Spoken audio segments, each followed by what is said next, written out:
ఇక Vizag beach road లో అయోధ్య రామాలయం సెట్టింగ్ వేసి అక్కడ సాగుతున్న వ్యవహారంలో భద్రాద్రి రామాలయానికి సంబంధం లేదని రామాలయం ఏఈఓ భవానీ రామకృష్ణ ప్రకటించారు. రామాలయం అధికారులను సంప్రదించకుండా భద్రాచలం అర్చకుల ఆధ్వర్యంలో కళ్యాణం నిర్వహిస్తారని సాగుతున్న ప్రచారంపై రామాలయం ఈవో రమాదేవి వైజాగ్ కలెక్టర్ ఎస్పీకి ఫిర్యాదు చేశారని, భక్తి ముసుగులో సాగుతున్న వ్యవహారంపై చర్యలు తీసుకోవాలని భద్రాద్రి రామాలయం అధికారులు ప్రకటించారు.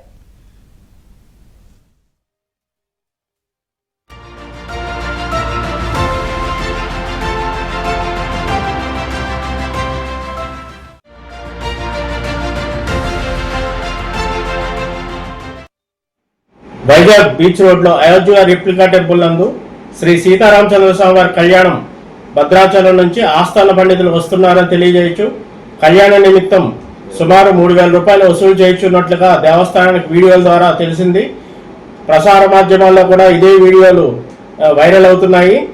ఇది భద్రాచలం దేవస్థానానికి ఎటువంటి సంబంధం లేదు.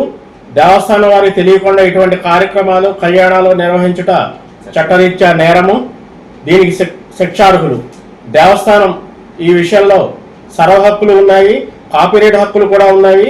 ఇటువంటి కళ్యాణ కార్యక్రమంలో భక్తులు ఎవరు పాల్గొనరాదని ఇందు మూలంగా శ్రీ సీతారామచంద్ర స్వామి దేవస్థానం భద్రాచలం నుంచి ప్రకటన చేయించున్నాం. జై శ్రీరామ్.